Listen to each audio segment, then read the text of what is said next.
and welcome back to Wartime Britain. This is Evacuation. Coming up, driving a tractor 1940 style. The girls get their knickers in a twist. Massive boys' underwear. And Miss Young sets the most horrendous homework. I look forward to it. Oh no.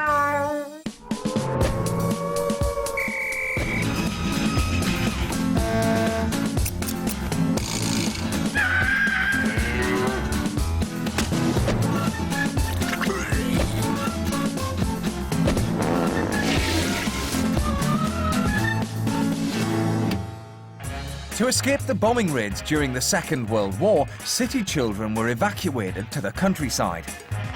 So what will this typical bunch of modern-day boys and girls make of the 1940s?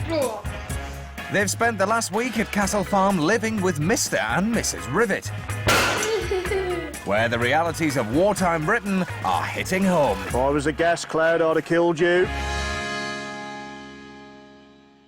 When you live on a farm, have only 3 changes of clothes and 1 bath a week, you're going to get very, very smelly. Luckily for Mrs. Rivet, today is wash day. It's breakfast at Castle Farm. While the children tuck into their porridge, they have no idea what chores await them. In the 1940s, evacuees were expected to do their bit around the farm, but boys and girls were given very different jobs, and I can guess who's drawn the short straw today. Girls, this morning you're going to be doing the laundry with me. So when the chores are done, I want you to collect all your dirty laundry and the boys.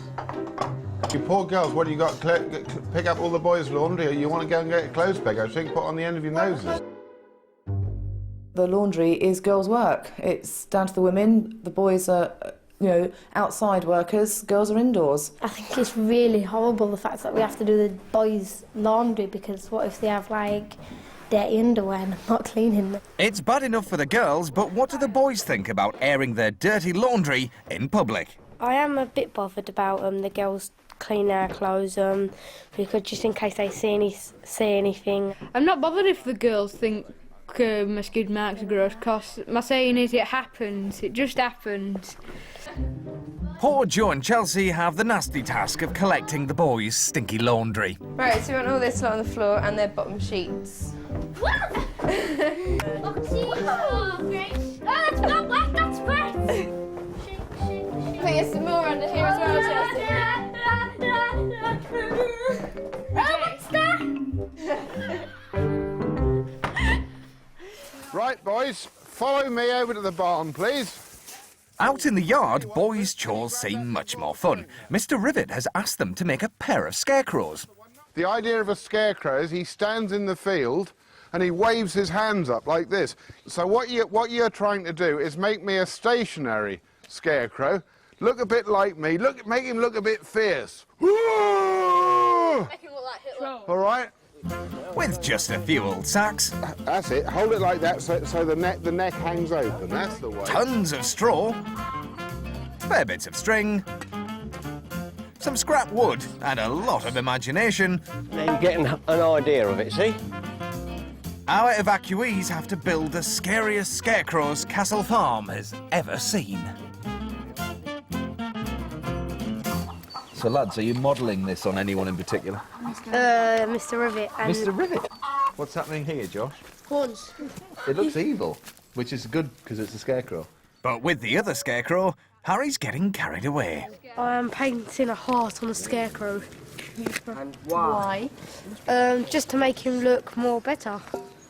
Wizard of Like the Wizard of Oz, the scarecrow needs a heart. No, Harry, the scarecrow needed a brain.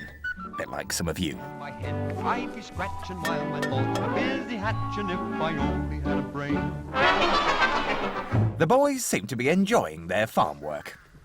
Well, this isn't really a chore, it's more of a challenge or a game. So it's funner than doing washing. And back in the kitchen, the girls have a mountain of laundry to get through, and it's all got to be done by hand. OK, just put it down, because we need to get some soap on it. This is a wartime washing machine. Up the board. This is a rinser. All right. And this is a tumble dryer, also known as a mangle. OK then? You want to get the Let's clothes form a team sort of and as let's flat get as this possible. rolling. And on that note, Mrs. Rivet leaves the girls to get on with it. With 6 dirty boys, on the farm for 7 sweaty days, that's 42 pairs of grotty pants. Not to mention Mr. Rivet's. Massive boys' underwear. Why from the massive? Yeah, supposedly washing's a girl's job. What a load of rubbish.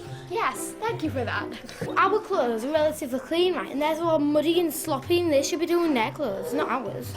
But it's just we have to clean their underwear where their bits have been. And it's just, You should like that. Come on, girls, put your backs into it. That washing won't do itself. We're going to be here for ages doing that.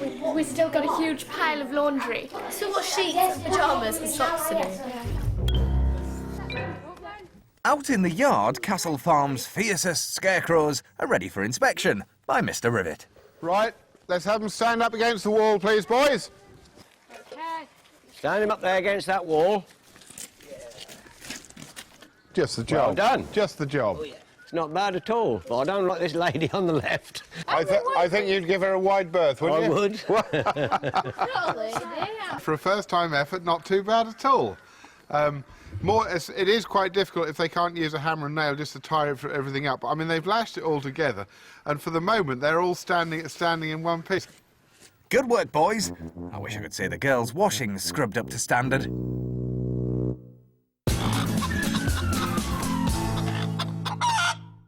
Chores might be hard work, but they're nothing compared to what's coming next. Shut up! It's the time they dread the most.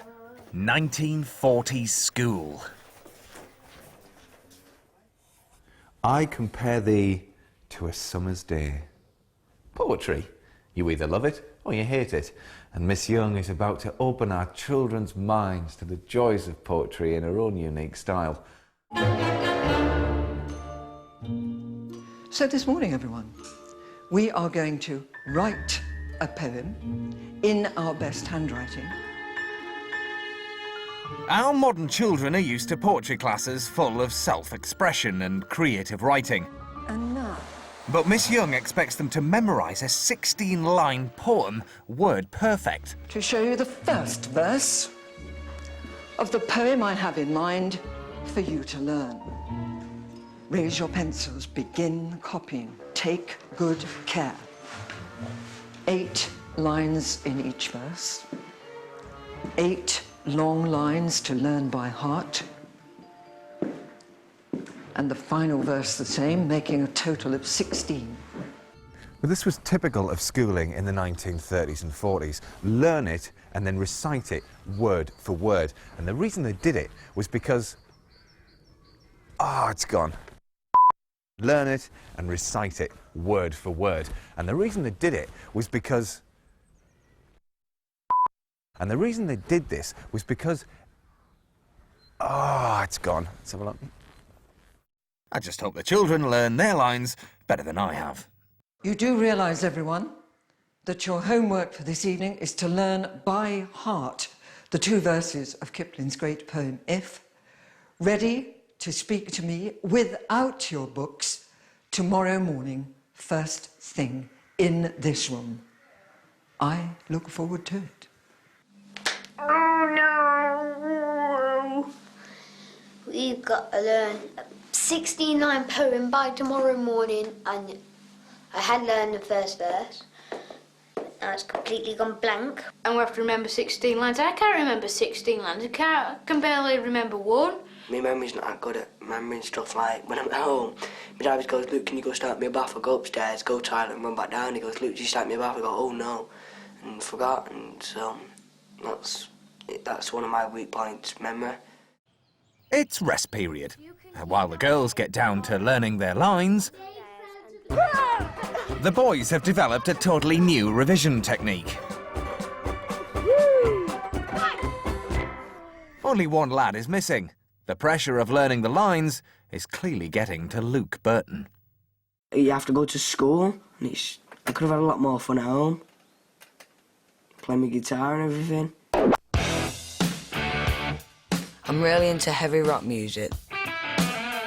I love putting my music on full blast, playing air guitar, head banging. It's havoc in my room, really. All you can hear is a through the ceiling and the lights start shaking. My mum's downstairs going, Luke, turn it down! But I can't hear her.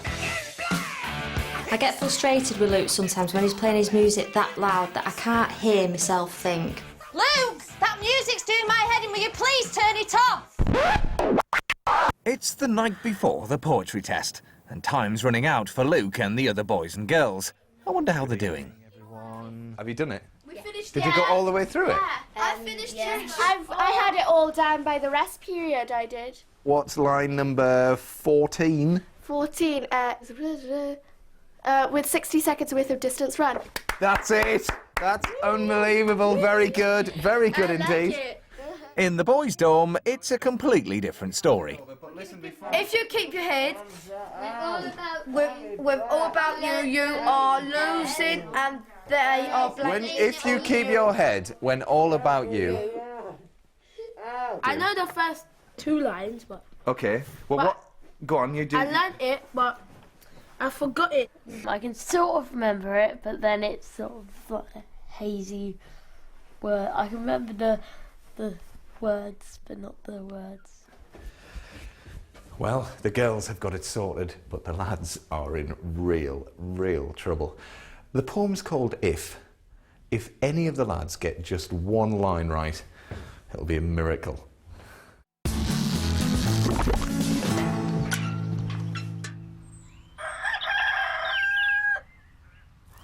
It's a beautiful morning here on Castle Farm. Birds are singing, cows are mooing, and sheep are bleating. And Richard Hall is full of the joys of spring. It's his last day on potty emptying duty. Oh my God, what?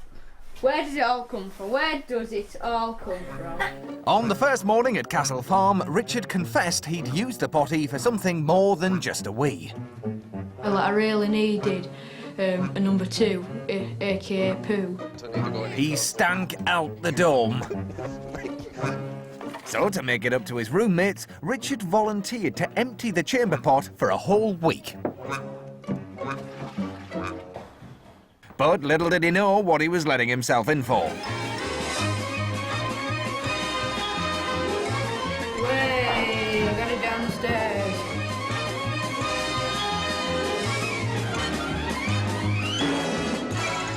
Ladies, don't be alarmed. The pee's coming.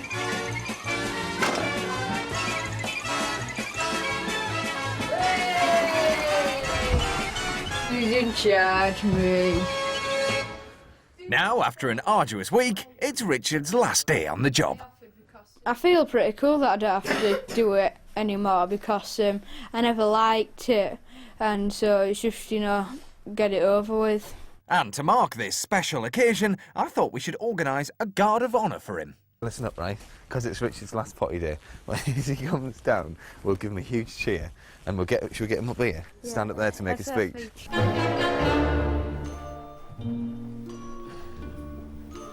Now all that stands between Richard and freedom is one last walk to the outside loo.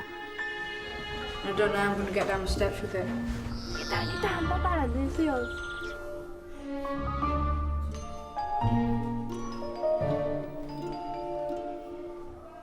One big step for mankind.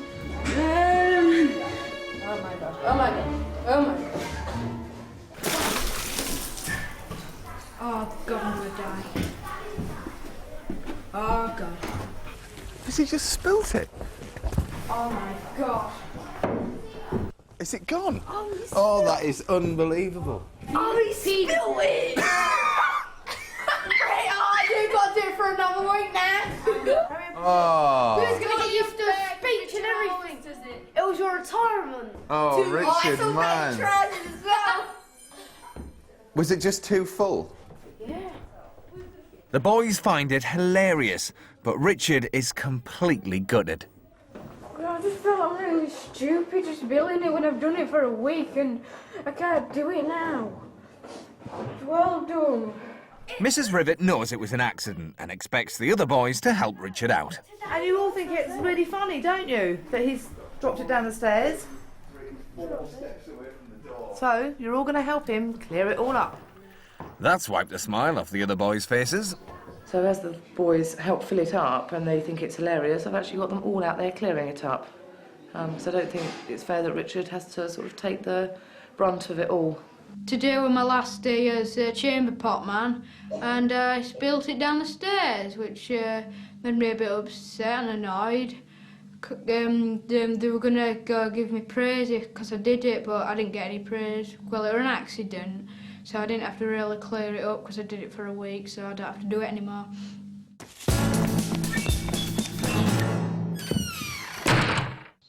If anyone's looking for excuses in the poetry test, the morning's shenanigans won't carry weight with Miss Young. If I discover that anyone has failed to learn the poem, I shall be very displeased and extremely severe, and there will be some punishment awaiting them. Time for some last-minute cramming. You can talk with crowds and keep your virtue, or walk with kings, not lose the common touch. And keep your virtue. Friends first. That feels no loving friends. 4 men count with you. I don't care. Well, you know the routine. Girls first, line up. Then boys. Please God, let me something nice again. For once in my life, let me nice. Anyway. It's no good praying, Harry. Miss Young doesn't do nice. Good morning, class. Straighten those backs. There may very well be punishments this morning. There may very well be rewards. I wish to hear this morning the 2 verses of this great poem spoken clearly, with enunciation, great clarity and meaning. Come out to the front, Hatton and Hancock. Tia and Natalie are up first. See how we get on. If you can keep your head when all about you are losing theirs and blaming it on you. Very good. Seconds worth of distance run. Yours is the earth and everything that's in it. And which is more, you'll be a man, my son. Exemplary, girls. That's great. Well done, girls. Well done it. If you can keep your head when all about you are losing theirs and Go for it, girls. with 60 seconds worth of distance run, yours is the earth and everything that's in it, and which is more, you'll be a man, my son. They've done it. They've done it. Super. Right. On to the boys now. This should be interesting. If you can talk in crowds and keep your virtue, Oh dear. yours is the earth and everything in it, and once is more, you'll be a man, my son. Few little stumbles, but they got through it. Well done, chaps. Don't deal with lies or being hated. Don't give way to hating. And yet, don't look too good or talk too wise. Harry really is just scraping through. Yours and which is more, you'll be a man, my son. Well, that's dodgy. Are you both pleased? Yes, Miss Young. Wipe the smile off your face, Opoku. Conceit is not required. It's Luke and Felix. If, by Rudyard Kipling. Louder! If you can... Mumbling! Oh dear. They're in real trouble there. When all men doubt you, but make allowance for their doubting too. If... being lied about.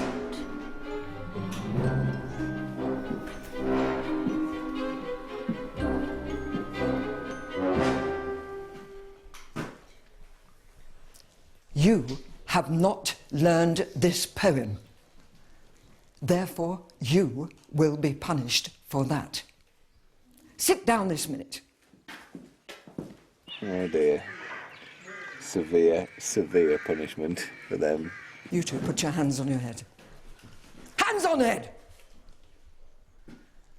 That is how you will sit to learn this poem, whilst everybody else goes to the farmhouse. There's a treat, and there's a reward waiting for you there.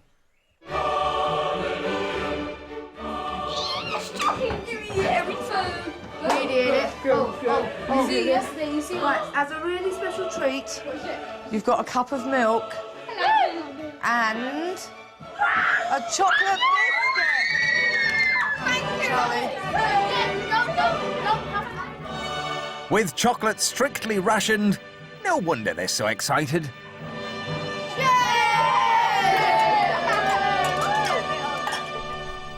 Back in the classroom, there's nothing to celebrate. Take your time, Chancellor Burton. I have plenty. If, by Rudyard Kipling, verse 1, if you can keep your head... Luke and Felix are going nowhere until they've learnt their lines.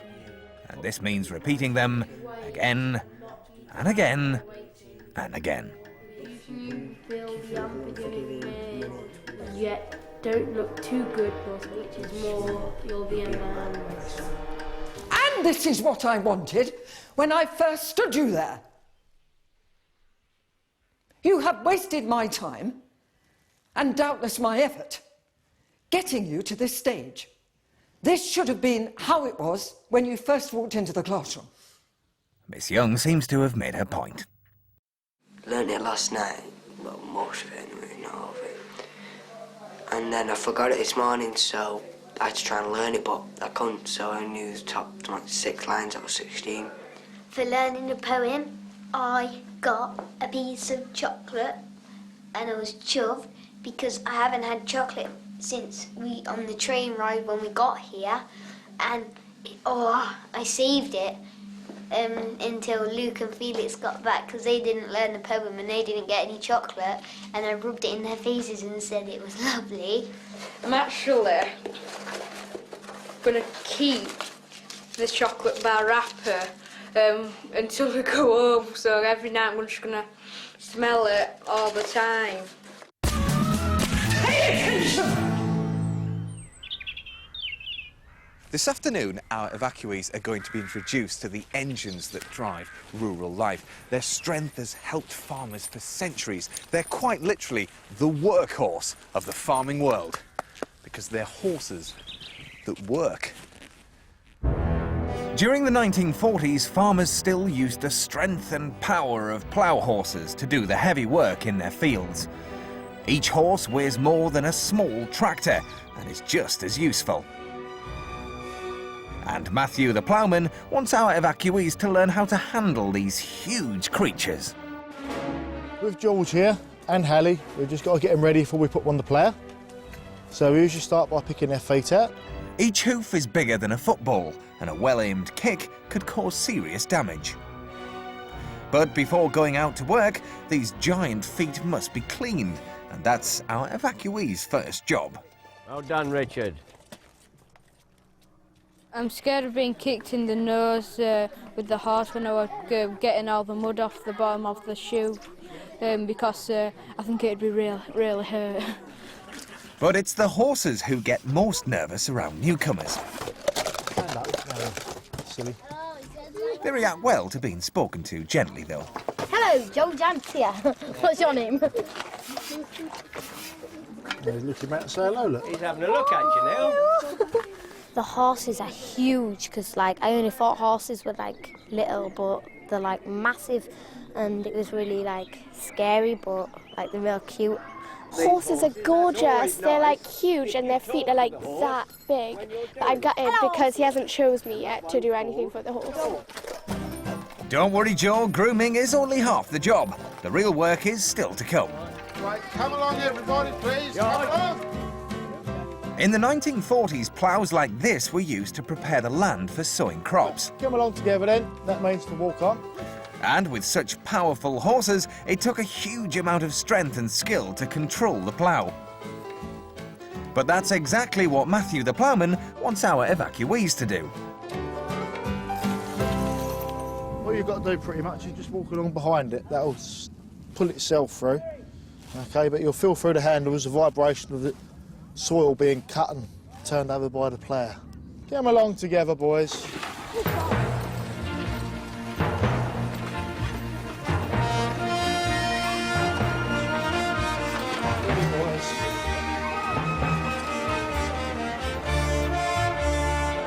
It was a tiny bit scary, just in case like they pulled me under or something. It's so cool because you can feel all their strength and just pulling you along. And imagine the damage it could do to you if it wanted to. Got over a big stone though, went up and hurt my hand a bit, but I'm alright. I've never done anything in the world like that before. Horse ploughing's got to be one of the top 10 in what to do before you die things.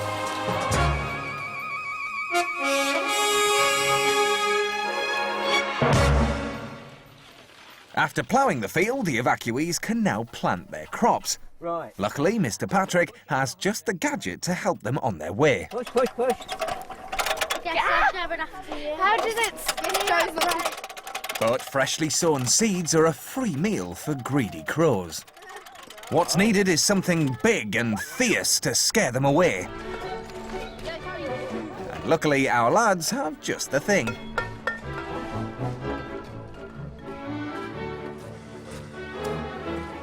Whose shirt is that? Luke is loving his scarecrow. Where's that? Yeah, he looks cool. Right, see you later. Give me 5. It's amazing the effect a day's ploughing can have on a bunch of urban boys and girls. It's lovely to see these city children coming out to the countryside, experience life on the farm, and today ploughing with heavy horses. Absolutely fantastic. City life and country life. I would right now prefer to be in the country because it's Easter holidays, and in the city I'd just be sitting around my house doing nothing much. So yeah, country's cool. Overall, I'm starting to really enjoy myself, and I've just like getting really used to the farms and like what we're eating, and I'm just so enjoying myself, and it's so fun, and it's just like something that is one in a lifetime experience, and I'm enjoying every minute of it. Well, that's it from Evacuation for today. So from a crowless castle farm, see you later. Next time on Evacuation, there's a new addition to the farm family. I'm gonna feed a cow. Ooh, a baby cow. It's face-to-face with the enemy. And it's competition time at the Castle Farm Fete. Homemade cakes, penny a slice. I reckon we're beating the girls by lots. What's the first rule of bamzooking? Do not talk about bamzooking. All right, let's do battle. 4 zooks, 3 levels, and only 2 places in the finale. This zook's going out with a bang. How do they come? How do they fall? Super cool. Which show rules? Bamzookie Street Rules! The Zooks are back. All new Bamzookie starts this Wednesday at 5:15 on the CBBC channel.